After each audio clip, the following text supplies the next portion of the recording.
today I'm going to be filming an advice video, and I asked you guys on a bunch of social networks if you could leave me comments and questions of things that you needed advice on. So obviously in this video I'm going to go ahead and answer those questions, and I just wanted to give a really quick disclaimer. I'm not a professional. What was that? Charlie, are you here? And I just wanted to give like a really quick disclaimer. I'm not an expert on any of these things and I don't claim to be. The first advice question that I got is bullying and hurtful, judgmental comments on yourself. If someone's like giving you like really bad judgmental comments and bullying you and stuff, honestly I just say don't like hang out with them all the time. Don't like be with them all the time, because if they're doing that then obviously that's gonna really like break your confidence in the long run, like a lot. So if you have to, just like talk to them and just be like, hi, you've been like saying really mean comments towards me and it's honestly been like really hurting my feelings, like why do you do it, can you please stop? And maybe just like warn them that if they don't stop you're going to move on to a new group of friends. So then if they don't stop, just move on to a new group of friends, forget about that person because they're not really worth it. You only get one life and you don't really want people like bringing you down like that in your one life. So if it gets really bad though, like really bad, just tell your parents about it or a teacher. Don't take it to heart and don't take it like it's about you, because it's probably more about them than it's about you, because they're saying it to you most likely because they feel self-conscious. And what I always say is people can't bring you down unless they're already below you. So like if someone was above you, then they can't bring you down because they're already above you. So basically it's another way of saying that they're below you and that they think you're more important than them. Honestly, just don't take it to heart and move on. Don't let it ruin your confidence. The next question is, there's this boy that I like and he likes me, but he doesn't know that he likes me and we don't talk anymore, so what should I do?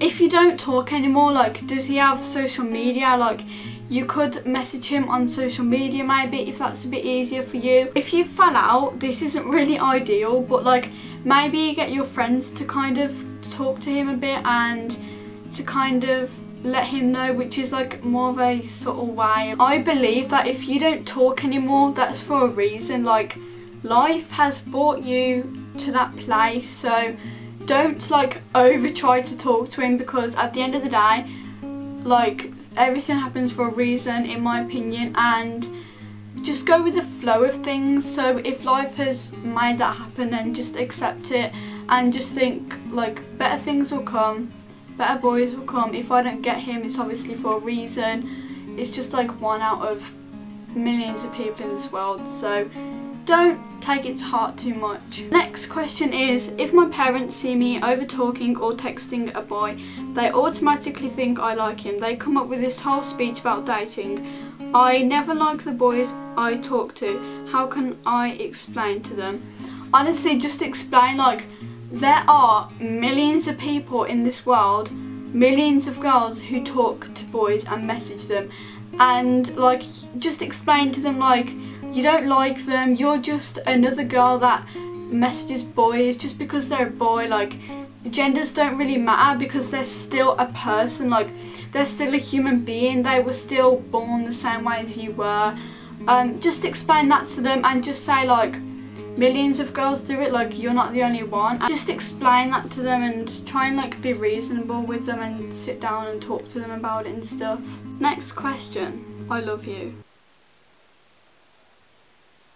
I can understand why you need advice with that. I got a few questions on how to gain subscribers and get noticed on YouTube and stuff. I'm not YouTube famous. I have 1.3k subscribers which I'm really thankful for. I will try my hardest giving you advice, but just remember there are a lot higher YouTubers than me that will probably give better advice. The first thing is that make sure a lot of things in your channel is presentable.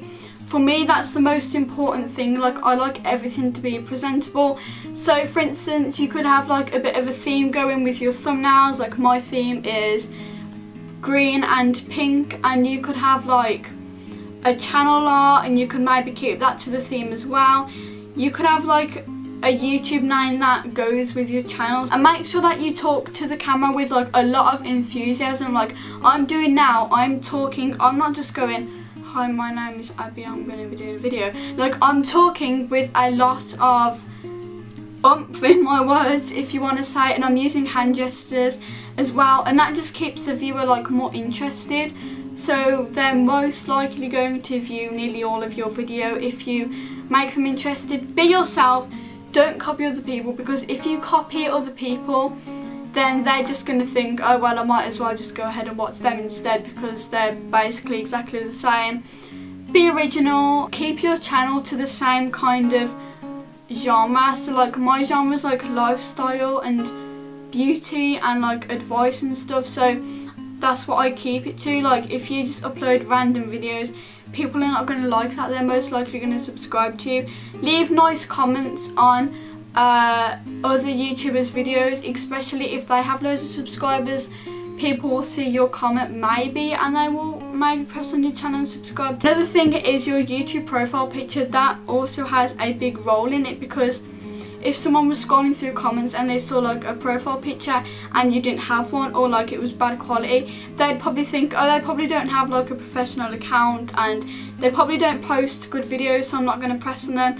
But like, if you have a good quality picture with like good lighting, they'll press on your account and they will most likely want to view your videos. Your editing of your videos makes a massive difference. Also, having a good camera helps a lot. A lot of people ask me if I can do an updated anxiety video, and I am going to be doing that sometime soon. The next advice question is, I fell out with a lot of my friends and everyone is turning against me and I don't know what to do. There'll always be one person who's there for you. Like, even if you think the whole world is against you, there's always one person who is there for you. And tell your parents or tell a teacher as well, and they could help you out with that. And if it's really, really bad, like, I'd probably move school and have a fresh start in a new school with a new bunch of friends. No one will really know arguments that you've had in the past and fallouts, because you're at a new school and you're having a fresh start. So if you could do that, I definitely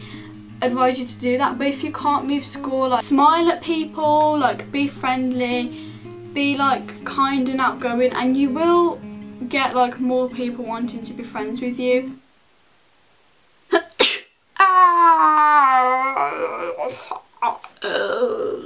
The next question is, what girls look for in a guy? I don't believe in saying what anyone looks for in anyone. At the end of the day, like, if you be yourself and you just act yourself and you don't change, then the right person will come to you, because like, I just believe that you just kind of go with the flow and the right person will come to you for who you are. Every girl is different. I like boys that are attractive but at the same time have a nice personality, and I think that's the same with most girls anyways. But don't worry, there's always a girl that will like you for who you are. If other mean girls don't like you, then there's always someone who will. I've got really anxious about my friends because they're bullying me with their horrible new friend, and I'm really struggling for advice. If they're bullying you with a new friend, I just can't go up to them and talk to them and maybe say, you've been making fun of me recently and you've been saying things that have been hurting me like a lot. So if you don't stop, as I've said before with a previous question, like, just say to them, if you don't stop, I am going to move on with a new group of friends. And if they don't stop, honestly, just move on, because they're not worth it and you only get one life and you don't really want anyone ruining that. And if it gets really bad to the point as they're picking out your flaws and they won't stop doing it, just tell someone that you trust. And just remember that there's always going to be one person who's there for you, and you can always move on to a new group of friends and just have a fresh start. And don't let them like get to your heart, because it's more about them than it is about you. They're probably feeling like really self-conscious, so don't let them hurt you, and just, if they carry on, just forget about them. Goodbye. Shove out. Shove out? What do you think? much about. All the questions I saw, I did them, so if I didn't answer yours, it's not anything against you or anything, it's because I literally didn't see your question for some reason. So I hope you enjoyed watching this video. If you did, be sure to give it a massive thumbs up, and let's see if we can get this video to 60 likes. Recently we have been smashing our like targets, which has been absolutely amazing, and subscribe to me to help me get to 1.4k. Thank you for 1.3k, that means so much to me, so thank you to everyone who subscribed to me, and I will see you all in my next video. I love you all so much. Bye. Mwah.